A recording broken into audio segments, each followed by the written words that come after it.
আসসালামু আলাইকুম। হাসপাতালের কার্নিশের উপরে ছোট্ট বাচ্চাটি আটকা পড়ে গেছে এবং উপরে বসে এই মা বিড়ালটি অধরে কান্নাকাটি করতেছে।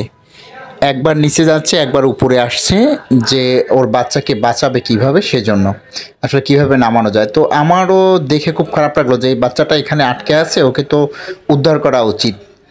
তৎক্ষণাৎ আমি গিয়ে ওকে উদ্ধারের চেষ্টা করি এবং এক পর্যায়ে সফল হই। এবং কিভাবে ওকে উদ্ধার করি দেখুন পুরো ভিডিও জুড়ে।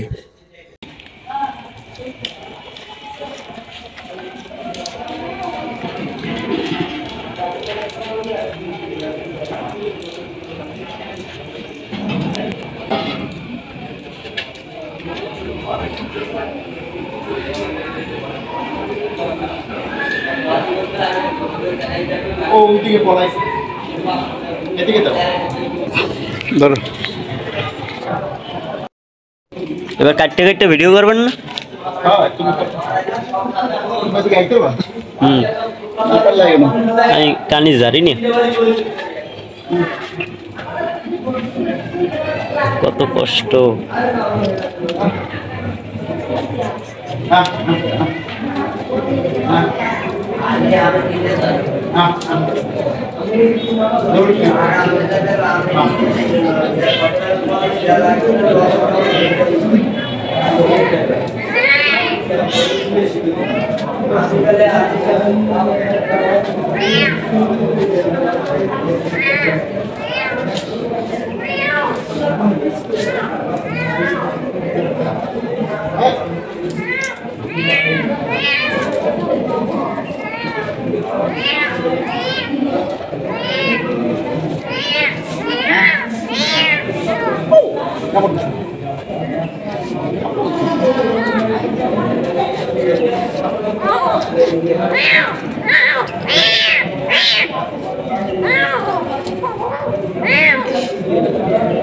একটা জায়গায় একটু কামড় বসে দিচ্ছে না।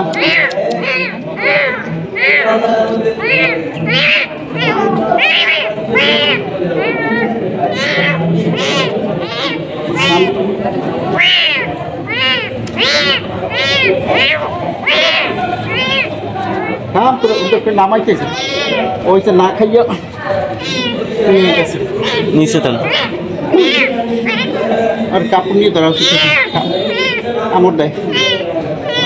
নামো নামো নিচে নামো। দেখো ওর না খাইয়ে কি অবস্থা হইতেছে।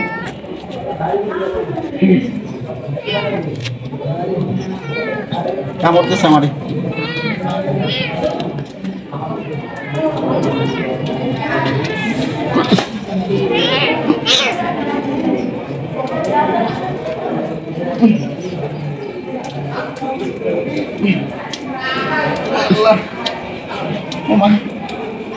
শ্বাসরুদ্ধকর উদ্ধার। হ্যাঁ নাম তুমি নামে সিঁড়ি ধরো, নামে সিঁড়ি ধরো। ওরে ওগুলো ব্যাগ লাগিয়ে ওষুধ দিচ্ছে, আমার হাতে কামড় বসিয়ে দিচ্ছে। যদিও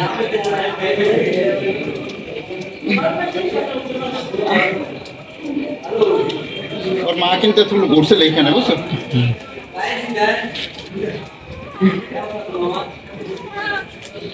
এই সেলিম ভাই ও আটকা পড়ছে এইখানে ছাদে, ভাই নামতে পারে না, ওর মা কান্নাকাটি করে। পরে নামাই দিলাম। কেন কামড় দিচ্ছিস বল? না কত কিউট বিড়ালটা। এই বিড়ালটা ওই আটকা পড়ে একবারে হাসপাতালের ওই সায়েন্সিটি আটকা পড়ছিল। ওইটা আমি ওইখানে ওই উপরে আমার যে পাগল বাবা ভর্তি আছে ওনারা দেখতে আইসি, এসে দেখি কার্নিশে ও খুব কান্নাকাটি করতেছে, ওর মাও দৌড়দৌড়ি করতেছে ওরে নামাবার জন্য। কিন্তু হলো গিয়া মানে অবশ্যই সেই উদ্ধার করতে পারছি, সোজা কথা। এখন ভালো লাগতেছে, এখন আমি ওর মার কাছে পৌঁছে দেবো। হাসপাতালে কোথাও পৌঁছে দিলে ও খেয়ে দিয়ে ভালো থাকবে। আমাকে একটা কামড় দিছে এইখানে, জ্বালা করতেছে যদিও। এই কামড়ে মনে হয় কিছু হবে না, শান্তি ছোটো কামড়। সবাই ভালো থাকবেন, দোয়া করবেন। আসসালামু আলাইকুম।